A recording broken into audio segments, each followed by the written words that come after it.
chers petits observateurs, mercredi 18h. Alors aujourd'hui, on va recevoir Augustin qui vient nous présenter, j'allais dire, une Ferrari, c'est toujours une Ferrari, mais une Ferrari mal aimée puisqu'il s'agit de la 348, c'est celle qui avait succédé à la 308, la fameuse Ferrari de Magnum. Et forcément, chez POA, on l'aime déjà, on a envie de la réhabiliter, surtout que les pots d'échappement ont vrombi, tout Saint-Georges est au courant. Bonjour Augustin, ça va bien? Bonjour Renaud, ça va toi? Pas trop compliqué d'arriver dans Paris avec la Ferrari? Non, ça va, ça a été. Ça a été. Le trajet s'est bien passé, ouais. Bon, c'est gentil de venir, c'est quand même, voilà. Il y a la petite tradition du jour, le petit détail sur ta féfé que tu aimes le plus, qui te fait plaisir tous les jours.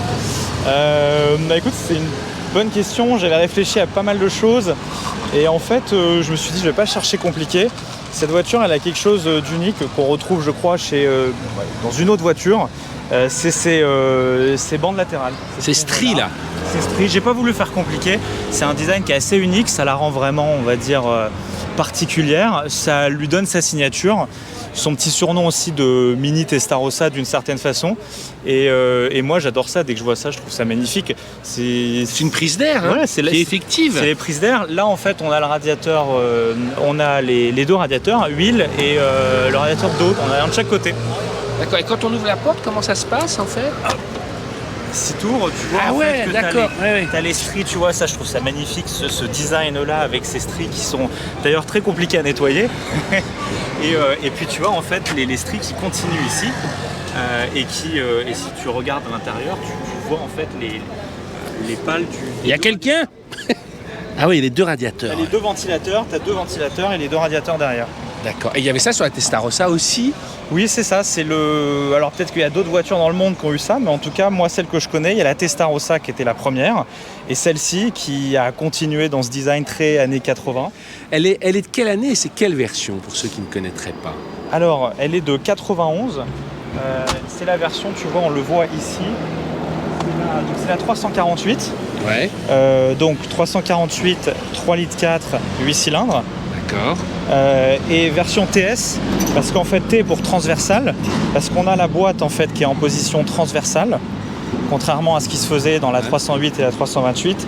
Et S parce que, bon, je le montre aujourd'hui, c'est la version Spider, donc on peut en profiter, les cheveux au vent.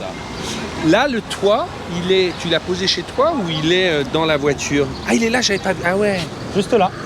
On peut s'amuser, tu peux le prendre tout seul ou il faut qu'on t'aide? C'est lourd ou c'est un petit peu lourd, mais ça se manie tout seul, ça se remet. C'est du dur, hein. Ouais. Il est assez bien pensé. Ouais. Alors déjà, il faut que tu ouvres la porte, ça sera plus facile. Tu as la poignée là, voilà, hop. Si tu fais une connerie, hein, tu sautes. Hein. C'est comme les...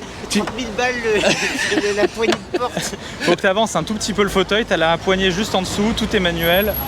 Augustin, il se dit merde, je pense être... Non, mais c'est juste de montrer le poids. Là, tu vois, regarde, tu le soulèves, bon, tu peux le lâcher, je le tiens, tu vois, à une main, tu peux le tenir. D'accord. Bon, tu le manipules, hein. Ouais. Juste que c'est une grosse pièce, quoi. D'accord. Tu as les deux encoches ici, là. Ah oui, où tu viens mettre, en fait, il est bien calé, et une fois que tu l'as mis, c'est relativement simple, après ça se clipse comme ça, et une fois que tu l'as mis, tu recules les fauteuils. Ah ouais, on est super bas. Ouais, c'est très très bas. Et alors là, on est dans le Ferrari des années 80, fin 90, mais il y a un petit côté techno. Est-ce que tu peux un peu nous décrire ce qu'il y a? Tu sais, pour beaucoup de gens, c'est une première de monter dans une Ferrari. Tout le monde dit ouais, c'est des Fiat, mais non. Mais ça reste vraiment pensé pour le conducteur. On a, vous voyez, ces deux compteurs au milieu. Donc on a ce graphisme, c'est somptueux. Ouais. Et ce que j'adore, d'ailleurs, j'avais pensé à les petits détails, mais c'est tout petit, mais les compteurs orange. Ouais. Ça se fait plus, et je trouve ça magnifique. Ils sont plus rouges. Oui, non, maintenant c'est digital. Oui, maintenant, je pense que c'est digital ou. Tu as donc la température d'huile, important, donc avant 80 on la laisse tranquille. Tu as ce que tu as dans le réservoir, ici tu as tes anti-brouillards. Ça c'est assez amusant parce que ça permet en fait d'allumer tes feux de position quand tu es contact coupé. Pour qu'on puisse te voir, par exemple, si tu es dans le noir ou au bord d'une route. Et là, on a cette innovation, parce qu'à l'époque, je pense que ça en était une sorte d'ordinateur de bord qui gère toute la climatisation, la ventilation, etc. Et là, mais comme on est au soleil, on voit pas très bien là. Attends, il faut que je le mette là, tu vois. Ah et oui, là, 22, si, quand même. Tu choisis ta température. D'accord. Rien n'est assisté là, encore. Non. C'est à la fin qu'elle sera en direction assistée ou même pas? Ça fait partie aussi des raisons de mon choix, donc pas de direction assistée. La 348 en fait n'a pas eu du tout d'assistance. Ni ABS, ni... On a quand même l'ABS. Sur celle-là, tu l'as? Oui, c'est la seule sécurité, on va dire, qu'on a sur cette voiture. Mais c'est à partir de la 355 où vraiment on a la direction assistée, les airbags passagers et conducteurs. Parce que dans la 355, ça disparaît. Ah, tu as une soirée de l'ambassadeur, tu devais y être, il y a un rocher. Oui, j'ai récupéré un rocher qui est en train de fondre, j'aurais dû l'enlever. Voilà. On va y aller doucement, comme ça Julien va pouvoir te suivre. Donc première en bas. Oui, voilà, donc ça, on a cette boîte, bon, on n'en a pas parlé tout à l'heure, mais c'est quand même le petit côté magique Ferrari. Ouais. Donc la marche arrière est là, la première en bas à gauche, et après on a notre 2, 3, 4, 5, voilà. Et la boîte de la mienne est plutôt agréable parce qu'elles sont quand même censées être un peu dures en général. Ah ouais, ils disaient qu'ils n'arrivaient pas à avoir de clientèle féminine à cause de ça à l'époque. Bah, ça reste une voiture un peu virile, on va dire. On fait le tour, on va redescendre. Tu vas refaire le tour que tu as fait, c'était parfait. On peut même faire. Je fais le tour là? Ouais, comme tu es passé tout à l'heure. Voilà. Mais alors du coup, tu fais quoi avec? On fait quoi avec une Féfé? On s'évade tous les week-ends ou on peut l'utiliser pour aller acheter le pain quand même? Alors, on trouve des excuses pour faire un week-end à droite à gauche et pouvoir s'en servir. On vérifie à chaque fois qu'il y a un parking adapté. Elle est à droite. À droite. Et tu peux rouler. Ouais, tu dis on sait pas où sont les basiques. On sait jamais vraiment où sont les bas de caisse. Devant, c'est quand même très bas, c'est assez large. Et on a toujours peur un peu de gratter un trottoir ou une bordure. Ah, je comprends, ouais. Donc c'est bon, on va dire, il y a un peu de stress quand on conduit ce genre de voiture. Après, si c'est au point où on n'en profite plus, voilà, ça n'a pas de sens. Ça sert à rien. Donc...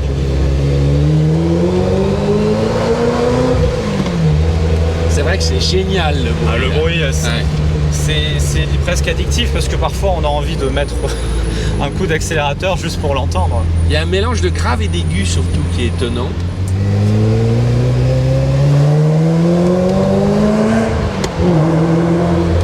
Ça part comme une balle, quoi. Ouais, on a envie de jouer, hein, elle est faite pour ça. Bon, bah, c'est bon à savoir.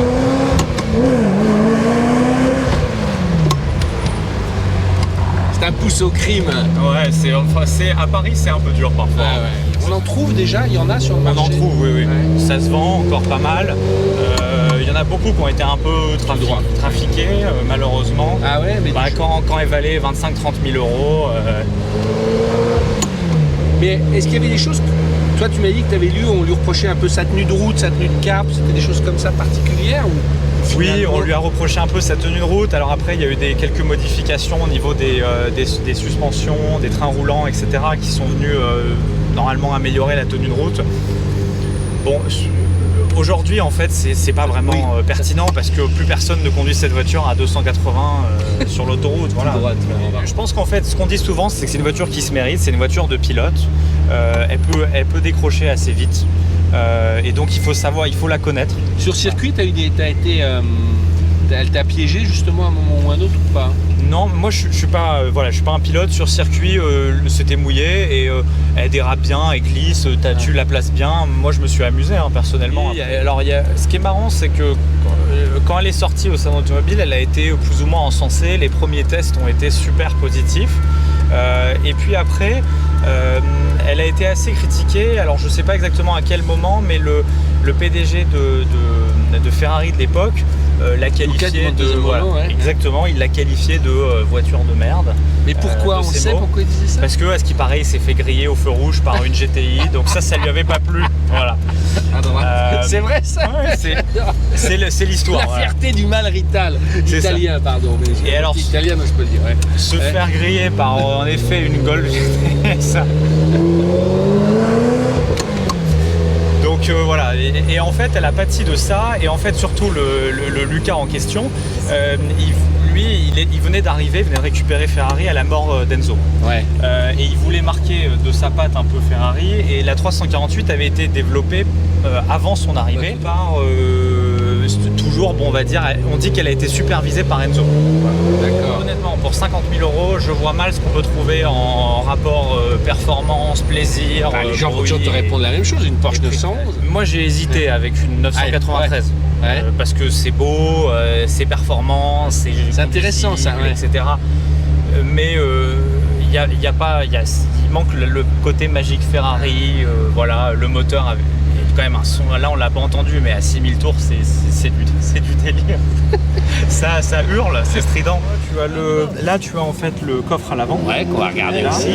Et ici tu as le moteur, donc tu tires, hein, c'est tout simple. Il n'y a pas la tirette d'essence aussi dans un coin derrière? Ça s'ouvre derrière. Non, l'essence en fait, je l'ai pas dit, mais tu as un bouton là. Ah, qui est là, d'accord. Faut mettre le contact et ça t'ouvre la trappe à essence juste là. Vu comme ça s'ouvre doucement, c'est trop joli. Ça s'est ouvert doucement, tu l'as eu, ouais? Oh là là là là là là. Mais ça t'a pas fait peur? Je reviens toujours à Un peu aussi. te dire ça va être cher en entretien, ça va être cher s'il y a un C'est problème. vraiment ma question parce que je regarde pas mal de trucs. Les courroies et tout, c'est une blinde. Ouais, je te Pour confirme. un daily, là, enfin, Oui. Alors moi je suis pas daily, je fais pas 20 000 km par an, hein, mais c'est clairement. Si on a le budget d'achat pour cette voiture, il faut aussi prévoir un budget confortable, limite se faire un compte, on va dire. Moi je me suis fait un compte, je l'ai appelé Ferrari et je mets tous les mois un peu d'argent et ça me permet de faire ma réserve entretien. Ah ouais. Oui, parce que s'il y a un pépin, bon c'est vrai que ça monte vite si vous voulez faire ça chez un spécialiste, chez quelqu'un qui est reconnu pour on va dire avoir un dossier suivi. Un V8, Ouais. on le voit à la forme. Ouais. En fait, il est monté différemment. La 328, le moteur, il était comme ça. D'accord. Et là, on voit, si on regarde tout là-bas, c'est la distribution qui est protégée, une sorte de boîte en plastique. Ouais, effectivement. On Et voit, sur là. une 328, c'est la même chose, sauf que le moteur, il est comme ça, donc la distribution est là. D'accord. Donc elle est plus accessible. Là, Ouais, parce que là, on a l'impression qu'il faut démonter le moteur. je me trompe? là, il faut sortir le moteur. Ouais, Ah ouais. C'est pour ça que ça coûte cher. Ah ouais, parce Ça a que- été pensé pour, mais D'accord. mais il faut le sortir. C'est là où tu fais ton complément d'huile, où tu fais ta vidange. Donc c'est ce qu'on appelle un carter sec. On peut remontrer. Là on voit, bon c'est chaud, hein, on voit qu'il y a la jauge, min, max. Je vais le reposer parce que ça brûle les doigts. On vérifie le niveau d'huile à chaud, moteur tournant. Ou alors on coupe le contact et on vérifie tout de suite. On a les deux prises d'air, on voit en Toujours ce que tu racontais, mais je. tu as la. Non, alors Ah, y a là, une- tu as ouais. la prise d'air ici, et tu en as une là. Et ici, ça, c'est l'air qui va dans le moteur. Ah, il y a un cache déjà. Et donc là, tu as ça qui est, on va dire, le petit détail Ferrari pour éviter que tu mettes de l'essence ou que tu abîmes ta carrosserie. Toi, et t'as l'aimerais bien ça, d'accord. le même joli Donc tu as deux bouchon, bouchons Ferrari chromés qui valent Exactement. cher sur l'aftermarket, ça. Ouais, ça se revend. Ça se trouve quand même, mais ça se revend bien, ça sera. Parce que ça se refabrique. C'est pas si petit que ça, regarde, tu vois. Si tu ouvres, c'est profond, ça va jusqu'au bas de caisse, enfin jusque. Et là, c'est une mallette Ferrari, la mallette en cuir, ou ça n'a rien à voir? Si, c'est ça. Voilà, mais elle est magnifique. Ça, c'est la trousse à outils, en fait. Oui, elle a un peu vécu. Mais oui, mais attends, elle est trop classe. Il lui manque un bout. Moi, quand je l'ai récupérée, elle avait des champignons. Enfin, Tu l'as nettoyé quand Je l'ai même. nettoyé, je l'ai ciré. Bon, j'ai fait Ouais. un petit traitement. Et bon, voilà, on a le. Donc, tu as quand même une courroie. J'ai une courroie de rechange qui doit avoir 30 ans. Ça, moi, je l'ai pété, le mien. Et puis, Voilà. tu as le côté magique. Tu as les petits outils voilà, Ferrari au cas où tu es au bord de la route. mais c'est tellement bien fait et tout. Là, tu as en tiens. effet la boîte à C'est fusibles. chez Ferrari, toi?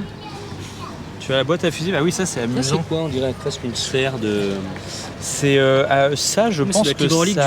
Farpacote, quoi. Enfin, je pense, ouais. Si tu filmes ici, tu as un porte-bonheur que le propriétaire italien, parce que c'est une origine italienne, avait attaché à l'intérieur de la voiture. Ah, ben ça, vous n'aurez jamais d'accident, monsieur Augustin. Même là, t'es Voilà. italien encore. Oui, et là, il y a San Ah Gerardo oui, mais c'est ça qu'il faut. qui veille sur nous. Mais regarde. Place du Ferrari. Oh non, mais là, surtout, tu le mets là, voilà, avec. Ils ont été bénis par le pape. Il en manque un. Vas-y. C'est rigolo, il y a des gens qui prennent des photos sans. Bah, ça reste. Je te dis, même moi, j'ai un côté, on est toujours ému. Voilà. Et c'est. Ah non, c'est blanc. Sur la 355, ils sont encore pop-up. Hein. Moi, j'adore ça. Oui, c'est la dernière génération 355 qui a les pop-up. Et d'ailleurs, c'est les mêmes. Enfin, C'est les mêmes pratiquement, ouais. Alors parfois on les voyait en jaune et là tu les as changés en blanc ou ils étaient déjà changés blanc. Non, en fait, ça dépendait du marché. C'est pas une Pozzi, celle-ci. Enfin, elle n'est pas à origine française. Donc, elle a les phares blancs parce qu'elle était italienne. Italienne, d'accord. Voilà. Avant de partir, Déjà? bah, J'ai deux questions déjà. Est-ce qu'il met que du 98 et après forcément la consommation? Mais Alors oui, je mets que du 98, c'est ce qui est recommandé normalement. Bon, forcément, c'est un V8, ça consomme, mais ça reste assez raisonnable. Si on fait attention, je pense qu'on est aux alentours de 10-11 litres sur l'autoroute. Et en ville, je pense qu'on est plus aux alentours de 15-16. C'est quoi ça, une Ferrari à Paris, c'est ça? Oui, c'est en effet mon compte Instagram où je partage donc ma passion de cette voiture. Ouais. Et surtout, je partage mon quotidien avec, les emmerdes, les 1h20 dans les bouchons pour faire porte de la Chapelle. Voilà, donc tous les problèmes. Je partage mes bricolages dessus parce que je fais des petits trucs. Voilà, et donc... génial, voilà. on mettra quelques photos, on fera le lien. Si les petits observateurs veulent savoir ce que c'est que de posséder une Ferrari au quotidien, ils peuvent me suivre et m'écrire. Je réponds à tous les messages. Bon, merci beaucoup Augustin, on a tout dit. Merci Voilà. Renaud. Écoute, Voilà. c'était très sympathique. Finir, comme dirait Cédric, mais si vous aussi vous voulez nous présenter une Ferrari ou une voiture plus simple, on aime tout ce qui roule sur POA, l'important c'est votre histoire avec votre voiture, vous nous envoyez un mail à petite observation automobile tout attaché avec ds@gmail.com, quelques photos, une rapide description, le nom de la voiture dans le titre du mail pour qu'on puisse retrouver sur les tableurs Excel, et puis si la voiture retient notre attention, on vous écrira et vous viendrez nous la présenter place Saint-Georges. Voilà.